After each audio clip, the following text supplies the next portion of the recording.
Episode में उम्मीद है पूरी फैमिली अच्छी होगी, अपना और अपनों का ख्याल रख रही होगी। साल 2023 विदाई का वक्त आ चुका है और 2023 की आज आखिरी कहानी है, क्योंकि कल संडे है तो कल कहानी होती नहीं है। तो 2023 की कहानी के सफ़र का ये आखिरी पड़ाव, अब जो नई कहानी है वो नए साल यानी 2024 में 1 जनवरी या 1 जनवरी का है, उससे शुरू होगी। तो पूरे एक साल का ये सफ़र 2023 में अब हम लोग पीछे छोड़ते हैं। नए साल नई उम्मीदों के साथ नई कहानियों का आगाज़ करेंगे। लेकिन फ़िलहाल चूँकि ये एक दिन बचा हुआ है, एक कहानी बाकी है, तो आज इस रस्म को भी पूरा कर लेते हैं। कुछ पहले मैंने आपको काफ़ी बल्कि वक्त हो गया एक कहानी सुनाई थी कॉल सेंटर की, जिसमें एक लड़की काम कर रही थी और बाद में पता चला कि वो लड़की तो कब का मर चुकी है, लेकिन फिर भी कॉल सेंटर में बाकायदा वो नौकरी करने के लिए आती थी। इसी क्राइम तक की कहानी के लिस्ट में लिंक भी मिल जाएगी जिन लोगों ने नहीं सुनी है। आज की कहानी उस कॉल सेंटर की कहानी का एक तरह से एक्सटेंशन है। भूत प्रेत को लेके तमाम बातें, तमाम कहानियां बहुत सारी आपने सुनी भी। आज की कहानी कोरोना काल की कहानी है। 2020 में जब कोरोना ने दस्तक दिया तो पूरी दुनिया लॉकडाउन में पड़ गई। सारे कारोबार ठप हो गए, लोगों की नौकरियां गई। पहली बार देखने को मिला कि दफ्तर घर से भी चल सकता है, क्योंकि वर्क फ्रॉम होम शुरू हुआ। इंसानों के बीच में दूरियां बनाई गई, मास्क पहनने की आदत डाली गई, एक दूसरे के करीब जाने में डर लगने लगा। यहाँ तक कि अगर शुरुआत में तो किसी मोहल्ले में पता चल जाए कि कोई एक कोरोना पेशेंट है तो उस गली तक से लोग अपना मुंह मोड़ लेते थे। जिनकी मौत हो गई उनको कांधा देने वाला कोई नहीं था, शमशान कब्रिस्तान में जगह नहीं थी। ऐसी बहुत सारी चीज़ें हुई और इसी कोरोना ने बहुत सारी कहानियों को भी जन्म दिया। और आज की कहानी उसी कोरोना काल की एक अजीब व गरीब कहानी है। कहानी राजस्थान के भरतपुर की है। इस कहानी में मैं ओरिजिनल कैरेक्टर जो है उसका नाम बदल दूंगा, कुछ वजह है उसकी। तो भरतपुर में एक फैक्ट्री थी और उस फैक्ट्री में बहुत सारे मजदूर काम किया करते थे, या अलग अलग जो इंजीनियर और बाकी सब जो थे। उसी में एक ये बदला हुआ नाम विनोद, शिकारपुरी खड़े हैं तो कोई नाम देना है तो विनोद का ही दे दो। तो एक एम्प्लॉय था जिसका नाम विनोद था, उसी फैक्ट्री में काम किया करता था। उसकी एक बीवी, 2 बच्चे। भरतपुर से कुछ ही दूरी पर एक गांव में उसका घर। ठीक ठाक परिवार चल रहा था, जिंदगी सही कट रही थी। जितने पैसे मिलते थे उसमें पूरे परिवार का ठीक ठाक से गुजारा भी हो रहा था। लेकिन तब तक जब तक कि कोरोना ने दस्तक नहीं दी। जब कोरोना आया और उसके बाद शायद 25 फरवरी या मार्च की वो तारीख थी जब पहली बार इस देश में लॉकडाउन लगा। तो उस लॉकडाउन के बाद कोरोना ने इतनी दहशत मचा रखी थी कि लोगों को अपने घरों में रहना पड़ा। दुकानें बंद हो गई, शोरूम, मॉल, फैक्ट्री, सब जगह ताले लग गए, क्योंकि जान ज़्यादा ज़रूरी थी। अब ऐसे में वो लोग क्या करें जिनकी ज़िंदगी का पूरा जो सोर्स था कमाई का वो नौकरी ही था, नौकरी पेशा थे, उसी से घर चलता था। तो शुरुआत में बहुत सारे लोगों ने इंसानियत दिखाई। भरतपुर के इस फैक्ट्री के ओनर ने भी इंसानियत दिखाई और उन्होंने कहा कि चलो जब तक फैक्ट्री बंद है या आफत टल जाए तब तक हम तमाम लोगों को तनख्वाह देंगे। उन्हें भी उस वक्त तक अंदाज़ा नहीं था कि ये लॉकडाउन कितना लंबा खींचेगा। उन्हें लगा 2-4 महीने की बात है, इतना तो हम लोग झेल लेंगे, थोड़े बहुत कम करके पैसा दे देंगे। तो फैक्ट्री बंद हो गई। मजदूरों से कहा गया कि सरकार का आदेश है, लॉकडाउन है, आप लोग अपने अपने घर रहो, लेकिन हम कोशिश करेंगे हर एक मुलाजिम को उसका जो भी पैसा है वो दे सकें। उन्होंने 2-4 महीने वादे के हिसाब से दिए भी, लेकिन इधर कोरोना बढ़ता जा रहा है, उम्मीद कुछ है नहीं लॉकडाउन खुलने की। अब मालिक भी इतने पैसे कहाँ से दे। तो 3-4 महीने के बाद वो पैसे देने का सिलसिला भी बंद हो गया। लोग घरों में कैद थे, कहीं काम नहीं कर सकते थे। जिनके पास और कोई जरिया नहीं था आमदनी का, वो क्या करते, कहाँ जाते। कुछ दिनों तक उधार से चला, किसी से मांग कर, कुछ रिश्तेदारों ने मदद कर दी, किसी और ने। ये लाखों परिवार का किस्सा है। तो उन्हीं लाखों परिवार में से ये विनोद का परिवार भी उसी चीज़ों से जूझ रहा था। जैसे तैसे करके कोरोना काल काट लिया विनोद के परिवार ने। कोरोना ने धीरे धीरे अपना कहर कम किया। इसके बाद सरकार के आदेश पर अब जिंदगी ढर्रे पर आई। कल कारखाने, दुकानें, मॉल, सिनेमा हॉल सब खुलने शुरू हो गए। तो इसी में भरतपुर की ये फैक्ट्री भी खुल गई। जब फैक्ट्री खुली तो सभी मुलाजिम काम पर लौटे, राहत की सांस ली, विनोद भी काम पर लौटा। अच्छा, इस फैक्ट्री में विनोद की एक बड़ी अलग पहचान थी। वो बहुत ही हंसमुख, मिलनसार, अपने तमाम कुलीग जो भी साथी वहाँ काम करते थे उन सबसे बहुत प्यार से बात करता, उन लोगों का दिल भी बहलाता अपनी हंसी हंसी वाली बातों से। तो उसका जो रेपो था वो बहुत अच्छा था कि एक बहुत अच्छा इंसान है, और वो दिल का इंसान भी अच्छा था। तो लोग उसकी कदर भी करते, इज्जत भी करते, उसे मिस भी करते। तो जब लॉकडाउन ख़त्म हुआ तो सब लोग आए, विनोद से मिले, सब बड़े खुश। फिर से ज़िंदगी वैसे ही पटरी पर लौट आई जैसे 2020 कोरोना से पहले थी। लेकिन इस बार लोगों ने महसूस किया कि विनोद के बर्ताव में कुछ तब्दीली आ गई है। शुरुआत में लोगों को लगा कि शायद इस कोरोना काल की वजह से बहुत सारी चीज़ें झेली हैं लोगों ने, विनोद के ऊपर भी बहुत सारे ऐसी मुश्किलें आई होंगी। फैक्ट्री बंद, तनख्वाह मिलती नहीं थी, पता नहीं परिवार कैसे चल रहा होगा, कैसे पल रहा होगा। तो ये सोचकर उन्होंने धीरे धीरे इन चीज़ों को इग्नोर किया। लेकिन उसके आसपास के लोगों को लगा कि अब विनोद उतना हंसमुख नहीं रहा। अब विनोद काम भी कर रहा, और यहाँ तक कि अब वो ओवर टाइम भी करने लगा। उसने अपने मैनेजर से कहा कि जो भी काम है, अच्छा फैक्ट्री में अब काम शुरू हुआ था तो काम बहुत था, तो बहुत सारे ऐसे मजदूर होते हैं या काम जो कर्मचारी हैं वो होते हैं जो ओवर टाइम नहीं करते क्योंकि थक जाते हैं। लेकिन उस फैक्ट्री में इकलौता विनोद था जिसने कहा कि मुझे ओवर टाइम भी करना है। अब वो ओवर टाइम भी करने लगा। हफ्ता, 10 दिन, 15 दिन बीता। एक दिन मैनेजर ने कहा कि तुम पूरे दिन की शिफ्ट करते हो, फिर रात को ओवर टाइम करते हो, तुम थकते नहीं हो, तुम्हें नींद नहीं आती। तो उसने कहा कि साहब हमें अब कहाँ नींद आती है। तो उसे लगा पता नहीं ये परेशान शख्स है, घर और परवरिश बच्चों की इन चीज़ों में इसके बोझ तले दबा होगा, इसी तरह ऐसी बहकी बहकी बातें कर रहा है। मैनेजर को भी लगा चलो ये काम अपनी खुशी से कर रहा है, ठीक है, करता रहा। बट एक रोज़ एक अजीब वाकया हुआ। जो फैक्ट्री का गार्ड था, चूँकि नाइट में दिन के मुकाबले कम लोग काम गया करते थे, तो जो कुर्सी या जिस जगह पर ये बैठकर काम किया करता था विनोद, वो गार्ड रात को किसी काम से अंदर गया। जब अंदर गया तो उसने देखा कि कुर्सी पर एक बहुत ही लंबा चौड़ा कोई शख्स लेटा हुआ और अजीब सा लग रहा है। रात में वो देखकर उसको वो घबरा गया, क्योंकि विनोद की कदकाठी के मुकाबले वो 2-3 गुना ज़्यादा। उसे लगा इतना बड़ा इंसान तो मैंने देखा नहीं है, लंबा चौड़ा। वो बदहवास वापस भागा चीखता हुआ। लोगों ने पूछा क्या हुआ। उसने कहा मैं गया अंदर तो देखा कि विनोद सो रहा है, लेकिन विनोद बदला हुआ था। तो मैनेजर भी था जो नाइट ड्यूटी पे, वो आया। उसने कहा चलो। जब अंदर गए तो उन्होंने देखा कि विनोद ही वहाँ लेटा हुआ है।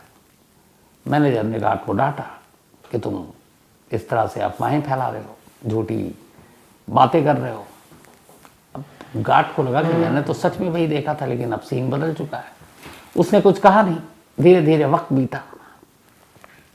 पूरे 1 महीने गुजर गए वापसी पर नौकरी करते हुए विनोद को। ठीक 1 महीने के बाद अब सैलरी मिलनी थी, और विनोद का ओवर टाइम भी था।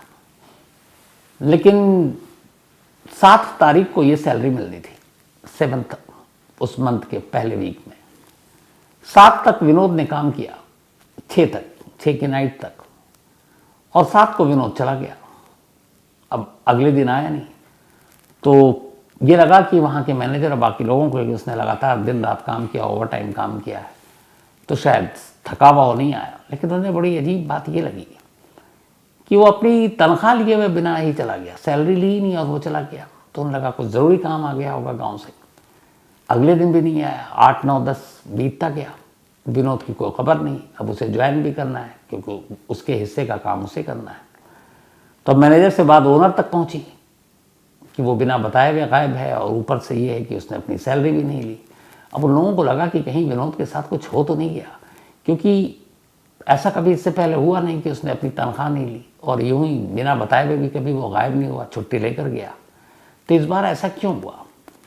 इधर उधर विनोद के जो तमाम जानकार थे उनसे पहले पूछताछ की गई। फिर लास्ट में ये था कि विनोद के घर का पता था।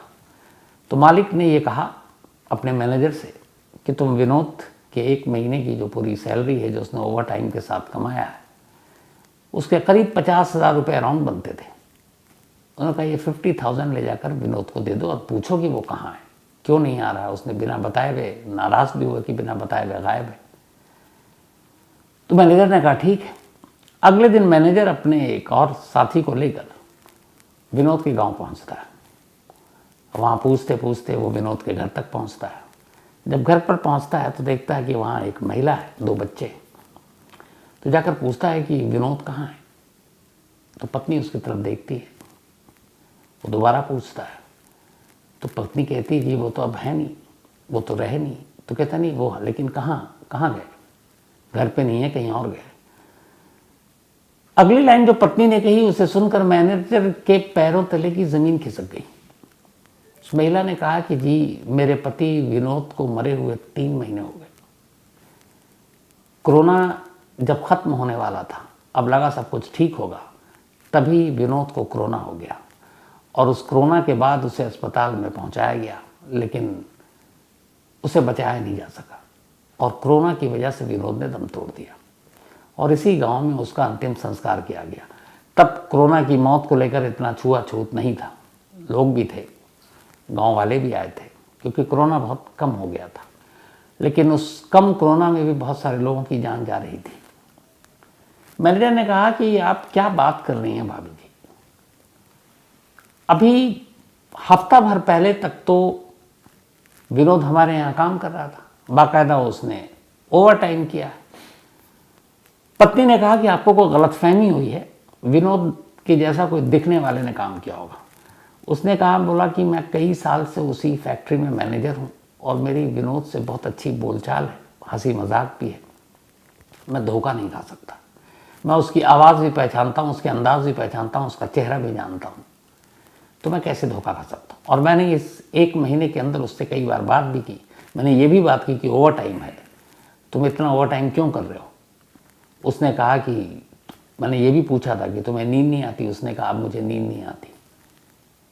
और आप कह रही हैं कि उसकी डेथ हो गई है। तो बोले आप मान नहीं रहे तो मैं क्या करूं, बाकी लोगों से पूछिए। अब उसने बच्चों से सबसे पूछना शुरू किया, क्योंकि मैनेजर मानने को तैयार नहीं था और जो उसके साथ था वो भी मानने को तैयार नहीं, क्योंकि हफ्ता भर पहले तक तो वो उसके साथ था और 1 महीने लगातार नौकरी की। कुछ और लोग आए, उन्होंने मैनेजर को बताया, साहब 3 महीने पहले की बात है जब विनोद की डेथ हो चुकी थी कोरोना की वजह से। जब हर एक को उसने खंगाल लिया तब मैनेजर को लगा कि ये लोग सच बोल रहे हैं, लेकिन उसको समझ में नहीं आ रहा था कि जो उसने देखा वो कैसे गलत हो सकता है। खैर और कोई रास्ता था नहीं। बदहवास मैनेजर कहता है मुझे यकीन नहीं है, लेकिन फिर भी आप लोग कहते हैं तो मान लेता हूँ। फिर उसने जेब में हाथ डाला, एक लिफाफा निकाला और बीवी की तरफ दिया। बीवी ने कहा ये क्या है। उसने कहा आप कह रही कि 3 महीने पहले मर चुका है, लेकिन हमारी कंपनी या फैक्ट्री के रिकॉर्ड में उसने पूरे 1 महीने तक नौकरी की है। न सिर्फ नौकरी की बल्कि ओवर टाइम किया है और उसका अटेंडेंस भी है। तो उसका जो मेहनताना है, उसकी जो सैलरी है, वो ओवर टाइम जोड़कर 50,000 रुपीज़ बनता है, 50,000। अब मुझे नहीं मालूम, लेकिन चूंकि हम लोग जानते हैं कि हमारे सामने उसने काम किया है, तो इस सैलरी पर आप ही का हक है। ये विनोद ने नौकरी की, विनोद ने ओवर टाइम किया, तो ये विनोद के पैसे हैं। हमारे मालिक ने कहा ये आपको देकर आने के लिए। तो अब मैं बाकी की बात मालिक को बताऊंगा, लेकिन मैं चूंकि हम सब गवाह हैं, हमने ही देखा है, तो अब ये जब विनोद नहीं भी है तो हमारे सामने तो विनोद ने काम किया, हम किसी और को पैसे कैसे दे सकते हैं, इसलिए ये पैसे आपके, आप रख लीजिए। जैसी ये बात सुनी, बीवी ने लिफाफा खोला, पैसे देखें, बीवी अब पहली बार रो पड़ी। अब तक मैनेजर ने जब पूछा विनोद कहाँ है, क्या हुआ, उसने बताया सारी कहानी कि 3 महीने पहले डेथ हो गई, लेकिन बीवी की आंखों में तब तक आंसू नहीं थे। लेकिन जैसे ही उसने लिफाफा खोला और देखा कि 50,000 रुपये हैं जो बताया, बीवी रो पड़ी। मैनेजर ने पूछा कि आप क्यों रो रही हैं।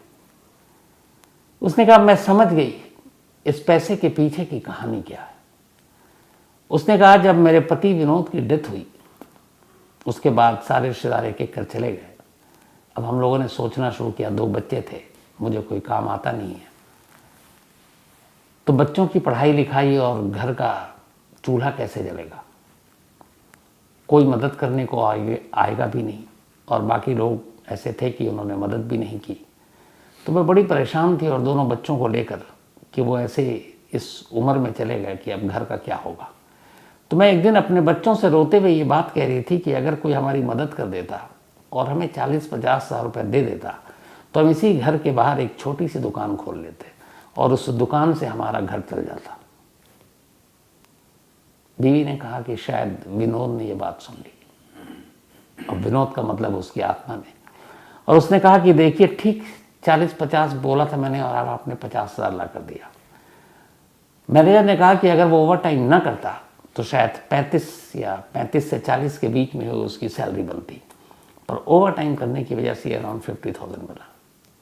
अब मैनेजर को ये बात समझ आई, वापस गया, उसने मालिक को सारी कहानी बताई।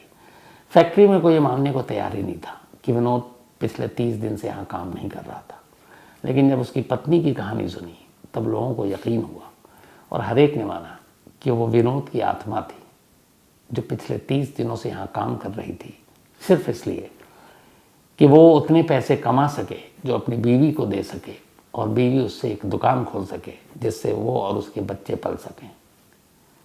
तो एक पति जो मर गया फिर भी अपने परिवार के लिए इतना सोचा, किया और फिर जो ख्वाहिश थी बीवी को उसको पूरा किया।